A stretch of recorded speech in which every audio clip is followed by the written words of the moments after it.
Have we finished? So we are saying air is a mixture of gases, and the mixture of gases consists of various gases such as oxygen, carbon dioxide, nitrogen, and the inert gases. Then, the concept we want to talk about today is percentage of air that is used when copper turnings burn in air.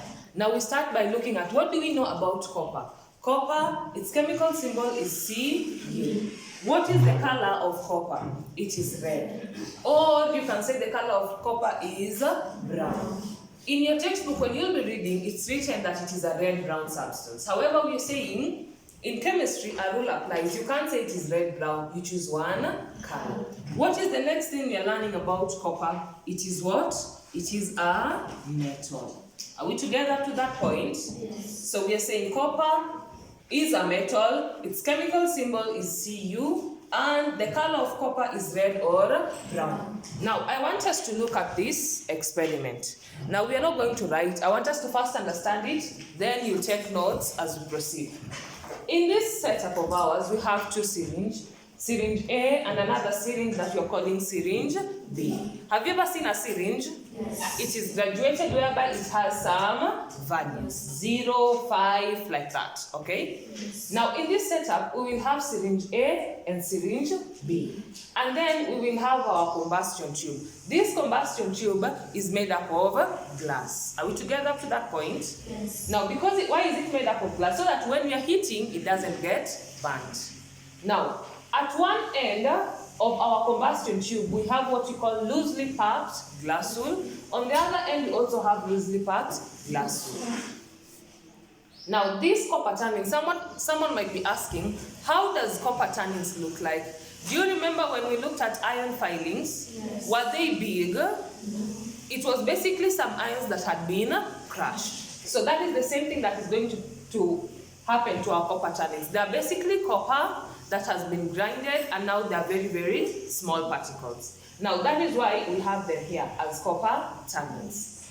In this experiment, when we are reacting copper, the objective is to react copper with oxygen. Why are we reacting it with oxygen? Because in our previous lesson, we say that oxygen is the active part of air. Because it is the active part of air, it is the one that is used in combustion. Do you remember that? Yes. So we are saying here, we have our loosely packed glass wool. Now someone might be asking, do we have wool that is glass in nature? Do you know of cotton wool? Yes. Now this, whatever we are talking about, loosely packed glass wool is basically something that looks like cotton wool. Now they have been placed at one end and the other end of our combustion tube. Now during this experiment, what gas is reacting? Which gas are we going to be using in the reaction? Oxygen. Why oxygen? It is the active part of air. Now after that, now this gas that we're talking about, oxygen, how are we going to obtain the oxygen? We have two syringes, syringe A and syringe B. We said any reaction vessel that doesn't have a substance in it, a liquid or what, it is not empty. Inside that reaction vessel, we usually have what? A gas, right? So the same thing is going to happen to our syringes. These syringes, they don't have a liquid. What they're bringing into this experiment is a gas. Have you understood up to that point? Yes. So, we will be pushing our syringe. As we push, the gas that is inside here will go through the wool. Cotton wool is porous. Tukisema cotton wool is porous, we mean it has some air spaces whereby a gas can pass through. Have you understood up to that point? Yes. So we are saying, in this setup, we will start by pushing our syringe. This part of the syringe is called the flange, okay? We will be pushing it. As we are pushing it, the gas that is present in our syringe will get into our reaction vessel.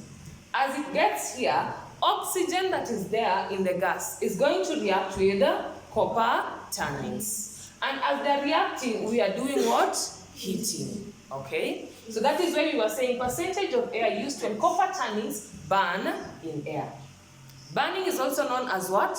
Combustion. So we are saying as we will be passing the gas here, oxygen that is present here will react to the copper turnings. In the process, what are we doing? We are heating. Have you understood up to that point? Yes. As we pass it, the gas that has not reacted will go to this other syringe. Okay? Yes. And then we will continue passing and passing until the volume recorded in our syringes is constant. We've said we will push it like this, right? Yes.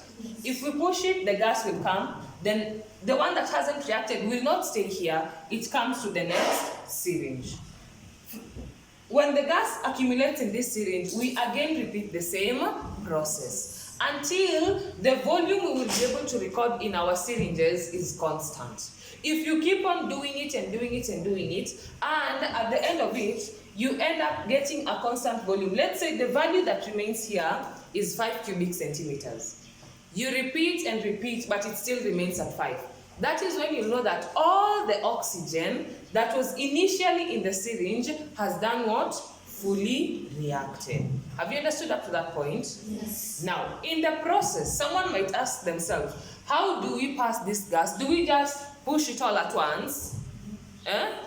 No. So when we'll be passing our gas, what you need to note is this gas, as we are passing it, we pass it slowly. Why do we pass it slowly? To ensure all the oxygen gets to come in contact with our copper tannins and they react. I want you to imagine wind that comes out of nowhere just blows over your head. And then it doesn't blow again.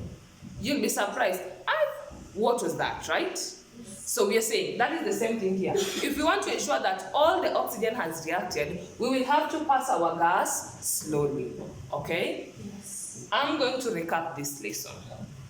And we are saying we want to look at percentage of air used when copper tannins burn in air. What is air? Air is a mixture of gases. Good. And what are some of the gases that are present in the mixture? Number 1, yes, oxygen. Good. Number 2, nitrogen. Good. Number 3, victorious. Oxygen has been said. Inert gases. Good. Carbon 4 oxide. Then after talking about air, we're going to copper. Then we remind ourselves, what do we know about copper? It is a metal, right? Yes. Now this metal, what is its chemical symbol? Cu. Cu. Now after knowing that, we ask ourselves, what is the color of copper metal? Copper metal is red or brown. And we're saying if it ever comes in an exam setup where you're being asked, what is the color of copper? You don't mention the 2 colors, you choose one. You either choose red or you choose brown. Now we come to this setup of ours. We have 2 syringes, glass wool, combustion tube, some heat and copper tannins. Remember, what is the color of copper tannins? Red or brown. Now in the process, how do we conduct this experiment? We will pass a gas from one syringe through the reaction vessel to the other syringe. Have you understood up to that point? Yes. When we are passing this gas, there's one thing we need to note. We push or pass the gas slowly. Why do we pass the gas slowly? To allow enough time of contact between copper tannins and the gases. Okay? The specific gas that is going to be used in reaction is oxygen. Why oxygen? Because the active part of air. Very correct. It is the active part of air and it's used in combustion. Then we will continue doing that until the volume recorded in both syringes becomes constant. When it becomes constant, that is when we know that all the gas has completely reacted. Okay? Yes. And the gas that you're saying has completely reacted is which gas? Oxygen. Now, we might ask ourselves, what is the role of this glass wool? When you're passing or pushing air through our reaction vessel, it's like you're blowing air, right? If we didn't have this glass wool here, and you blow that air into the reaction vessel, won't our copper tannins be able to move to the next syringe? Yes? Good. So to prevent that from happening, we have what? Our loosely packed glass wool. So the loosely packed glass wool, their role is to prevent the copper tannins from being sucked into the syringe. Have you understood up to that point? Yes. Now, here, is there a reaction taking place?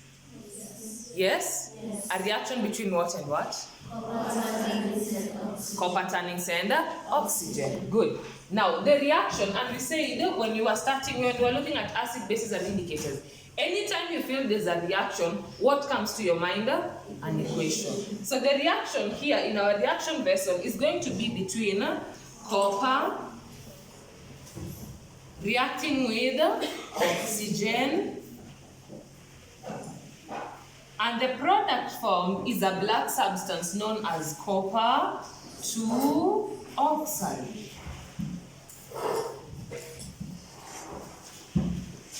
When you were starting, you said, what is the color of copper metal? Just relax. What is the color of copper metals? Red. It is red, or another person can choose to say it is what? Brown. Oxygen gas that you usually breathe in, does it have a color? No. No. So oxygen gas is colorless. Now for these two things to react, what is the condition that we have to place in our arrow? Heat. Because for the reaction to take place, there must be heating. Now, copper 2 oxide is formed when we heat copper tannins in oxygen. The color of copper 2 oxide is black. Have you understood? Yes. Now, if I ever ask you, what is the color of copper? Red or brown. When you burn copper in oxygen, a substance is formed. What is the name of the substance formed?